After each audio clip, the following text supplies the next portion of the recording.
Olá pessoal, tudo bem? Tô passando aqui pra falar o quê? Olá pessoal, tudo bem? Tô passando aqui pra dizer que o vídeo acabou ficando um pouco comprido demais, eu tive que dividir ele em duas partes, mas já vou liberar a segunda parte agora.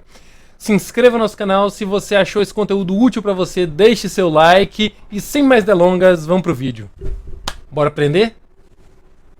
Agora que vocês já entenderam essas etapas, vocês precisam compreender como é o processo de produção de riqueza. E eu vou dizer, esse processo é muito simples, dividido em três etapas. A primeira etapa se chama o investimento.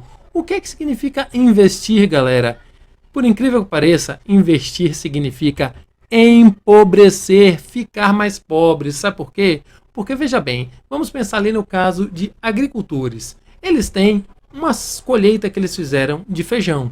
Se eles utilizarem esse feijão para se alimentar, eles vão poder comer esse feijão aí ao longo de um ano, tá? Ou eles podem, por exemplo, vender esse feijão e obter dinheiro, correto?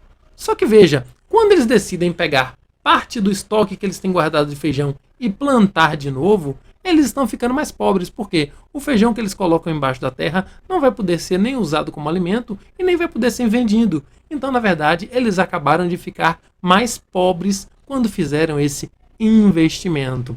E aí vem a segunda etapa. A segunda etapa se chama o quê? Risco.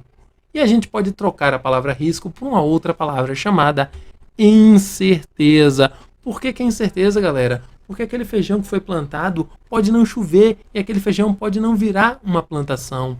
Ou, quando ele estiver se desenvolvendo, pode vir uma praga e acabar com a colheita. Então vejam, a possibilidade de perda existe. Por isso que a gente chama essa segunda fase de incerteza. Mas, passada a fase da incerteza, entramos na terceira etapa, chamada de retorno. E sabe como é que a gente pode chamar o retorno também? A colheita. Sabe por quê? Vocês já viram que muitas vezes, quando a gente recebe o lucro de uma ação, ele se chama dividend yield? Por quê? Yield significa colheita. É a frase de você coletar o lucro fornecido pelos seus investimentos. E agora você me diz, entendi como funcionam os investimentos, mas tem um problema, são muitos tipos de investimentos diferentes e eu não entendo como eles funcionam. E aí é que eu vim te trazer uma boa notícia. Na verdade, só existem basicamente dois tipos de investimentos. E para explicar isso, eu vou contar uma história. Imagine que vocês estão montando ali uma empresa de vender X. E essa empresa começa a se desenvolver cada vez mais, porque tem muita gente comprando os seus hambúrgueres que vocês vendem na loja. E aí vocês ficam felizes com isso e pensam, eu tenho que ampliar a minha empresa, ampliar o meu atendimento, porque eu não estou conseguindo atender todos os pedidos que eu recebo. E aí você precisa captar dinheiro. Só que só existem duas formas de fazer isso. A primeira é você pegar o dinheiro emprestado. E a segunda é você encontrar alguém que queira virar seu sócio na sua empresa e te dar o dinheiro para que você invista. Então, estão vendo como os tipos de investimento são muito simples? E qual que é a diferença entre eles? Emprestar dinheiro é uma coisa de menor risco. Por quê? Você vai dar o dinheiro e você vai somente esperar a data final do empréstimo para receber o dinheiro de volta. A segunda forma, quando você se torna sócio, você também divide o risco com a pessoa. Por quê? Se o seu negócio der certo, você vai lucrar muito mais. Mas se der errado, como você é sócio, você também vai ter o prejuízo junto.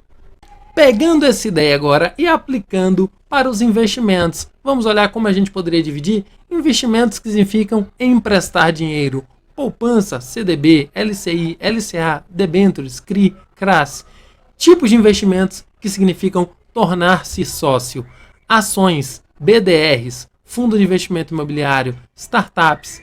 Lembrando que esses aqui são apenas alguns exemplos, né? Os tipos de investimentos são muito maiores e muito mais variados.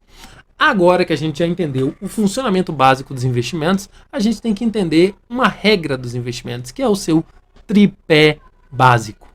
Como que funciona esse tripé básico? Ele se sustenta nessas três palavrinhas: rentabilidade, segurança e liquidez. Vamos aprender o que é cada uma delas? O primeiro é a rentabilidade. O que é que significa rentabilidade? Rentabilidade é aquela coisa mais simples, mais fácil e a parte mais interessante. É a taxa percentual que indica quanto você ganha em um investimento. A rentabilidade pode ser por dia, por mês, por ano. Ela nem precisa nem ser fixa atrelada ao tempo. Vamos ver alguns exemplos aqui? pode ser 15% ao ano ou 0,8% ao mês. Aprendida a rentabilidade, vamos para o segundo termo, que é a segurança. O que é segurança, galera? Segurança significa redução dos seus riscos. Lembra os riscos que a gente chamou de incertezas? Como reduzir as incertezas? E a gente vai ver aqui alguns tipos de riscos. Os mais comuns. O que é risco de crédito? Risco de crédito é o risco de tomar calote, é de chegar no dia do pagamento e a pessoa não ter o dinheiro para te dar. Segundo tipo de risco é o risco de mercado. O risco de mercado a gente entende como volatilidade. Por quê? Imagina que você comprou aqui uma determinada ação e aí, por algum estresse do mercado, o valor dessa ação cai ou se modifica. Então, esse é o risco da volatilidade, que a gente vê muito com o quê? Com os criptoativos, né? Como o Bitcoin, por exemplo. Um outro tipo de risco de imagem. Chamado de risco reputacional. Se uma empresa faz uma propaganda que cai mal, que é mal recebida pela sociedade, o valor das ações dessa empresa pode desabar. Um outro tipo de risco é operacional, que está relacionado com o quê? Com fraudes ou falhas técnicas. E o último tipo de risco é a liquidez. O que é liquidez, pessoal? É a capacidade de você transformar um ativo em dinheiro, tá? A liquidez pode ser baixa quando você tem que esperar o fim de um prazo específico para ter acesso a esse recurso. Esse prazo pode ser de 30 dias ou pode ser de 15 anos. Isso vai variar de acordo com o tipo de ativo no qual você investiu, tá? E a gente tem também a alta liquidez. A alta liquidez ela pode ser diária, quando o recurso é devolvido no mesmo dia, ou pode ser, por exemplo, de um dia para o outro. Só chama a atenção de um detalhe muito importante. A alta liquidez pode vir associada com alta volatilidade ou baixa volatilidade, tá? Por exemplo, a poupança é um título de alta liquidez com baixa volatilidade. O que é que isso quer dizer? Que você investe o seu dinheiro lá e quando você for sacar, você pode realizar esse saque a qualquer momento e você não terá risco de ter menos dinheiro do que aquilo que você investiu, tá? Vai sempre render um pouquinho para ti. Porém, tem alguns tipos de investimentos que eles têm alta liquidez com alta volatilidade. O que é que isso quer dizer? Que quando você for sacar o dinheiro, você pode ter menos dinheiro do que você investiu. Por quê? Porque eles estão sujeitos à flutuação do preço de mercado, tá? Onde a gente vê isso, por exemplo, em criptoativos como o Bitcoin e em alguns títulos do Tesouro Direto. Agora, vamos comparar esses três atributos, rentabilidade, segurança e liquidez, com alguns tipos de investimentos. Vamos pensar aqui que a gente tem um investimento de alta rentabilidade, alta segurança e baixa liquidez. O que é um exemplo disso? É uma renda fixa de longo prazo. Você deixa seu dinheiro parado há muito tempo, geralmente você vai receber uma taxa relativamente alta sobre isso.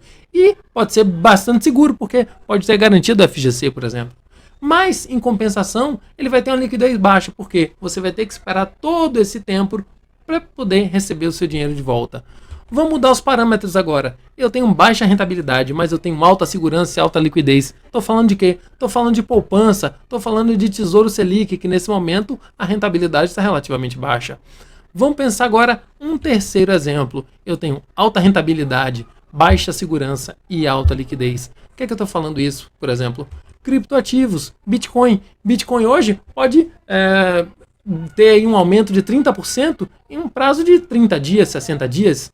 Porém, ele é baixa segurança. Por quê? Porque ele tem uma alta volatilidade. Assim como ele aumenta de preço muito rápido, ele desaba de preço muito rápido.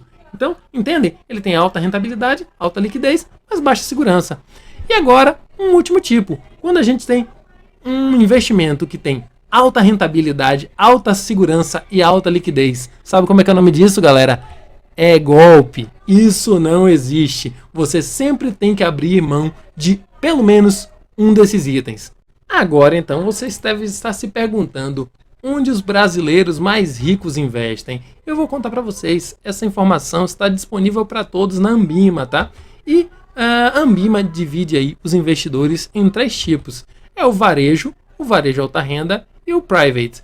O que é o varejo, galera? Varejo é agência comum de rua. O varejo alta renda são aqueles bancos diferenciados. BB Estilo, Itaú Personalité, Van Gogh do Santander e o Prime do Bradesco. E o que é o private? É normalmente aquelas pessoas que têm mais de 10 milhões de reais investidos, tá? Então, a gente pode ver como essas pessoas investem, pode sim, consultando essa tabela aqui, tá? Aqui tá o valor em milhões, tá? e aqui o percentual do que isso representa. Só que, para facilitar a nossa visualização, eu vou trazer aqui as informações do que são aqueles grupos, né, do que eles são agrupados, para quem tiver curiosidade, mas eu vou trazer essa tabela aqui que ela é bem mais simples. Ela apresenta somente os percentuais e comparando aí com os 3 tipos de investidores, tá? O que é que eu vou mostrar para vocês aqui, ó? Vou mostrar que o montante que eles têm investido é relativamente próximo aqui, principalmente nos 2 primeiros grupos. No terceiro grupo do Privates tem um pouco mais de recursos, mas não é isso que eu quero chamar a atenção de vocês. Vamos olhar onde essas pessoas mais investem. O Private investe muito mais em fundos multimercado e ações. O varejo tradicional, a maioria é esmagadora em poupança e um pouquinho em fundos de renda fixa. Agora, vamos comparar eles? Olha isso. Os investidores do varejo tradicional investem 12 vezes menos que os investidores private em ações. E quando a gente compara fundos multimercado, essa diferença é maior que 22 vezes. Agora vamos comparar os investimentos de poupança entre o varejo tradicional e o private. Aí a gente vê que essa diferença é de quase 350 vezes. E sabe por que essas diferenças que eu estou mostrando para vocês existem, galera? Por questão da informação. Esses investimentos estão todos disponíveis para todos os brasileiros. O que diferencia quem investe de uma forma e quem investe de outra é apenas uma coisa: o acesso à informação. E por que é importante a gente entender essas informações, galera? Porque a gente entendendo isso, a gente vai saber para quem que o Brasil deve, quem são os detentores da dívida pública. E quando a gente sabe quem são os detentores, a gente entende quem é que tem o poder de influenciar as decisões políticas do país. Então, vou mostrar para vocês aqui essa próxima tabela, tá? Essa tabela aqui reúne os maiores detentores da dívida pública no Brasil. Quando a gente olha os 4 primeiros itens ali, ó, a gente tem quase 87%, né? Um pouco mais de 86%, na verdade, 86% da dívida pública brasileira. E sabe o que todos esses itens aqui têm em comum? Eles estão relacionados direta ou indiretamente aos bancos. Sabe o que isso quer dizer? Isso quer dizer que quando você coloca o seu dinheiro no banco e você está no dinheiro na poupança, na conta corrente ou no CDB, o banco pega esse dinheiro e compra títulos da dívida pública. Então ele está usando o seu dinheiro para comprar a dívida junto ao Tesouro Nacional e com isso, mesmo o dinheiro sendo seu, quem está no comando dos investimentos junto ao Tesouro são os bancos. E dessa forma é que os bancos têm a capacidade de influenciar as decisões políticas do país, definindo aí quem vai ser o ministro da Economia, definindo quem vai ser o presidente do Banco Central, tá? E aí vocês me perguntam, e qual que é o investimento das pessoas físicas no Tesouro Nacional? Eu vou dizer, o investimento direto dessas pessoas é um valor muito baixo, fica ali em menos de 1,5%. E agora, com essas informações aqui em mãos, vocês já sabem o que é ser um banco. Ser um banco é investir o seu dinheiro da melhor forma possível, investir da mesma forma como os bancos investem, para tirar o máximo lucro dos seus investimentos. Então, o que é que vocês têm que fazer? Tomar apenas 2 decisões. Primeira, parar de perder dinheiro, caindo nessas ciladas que a gente recebe por aí, buscando informação para saber investir o seu dinheiro da melhor forma possível. E a segunda decisão é o quê? Não perder mais tempo, porque vocês já viram o poder dos juros compostos. Então você tem que tirar proveito disso a partir de hoje. Então o que é que vocês vão fazer? Pegar todas essas informações que vocês obtiveram hoje aqui comigo, colocar tudo isso em prática, investir esse dinheiro e depois é só partir o Fernando de Noronha.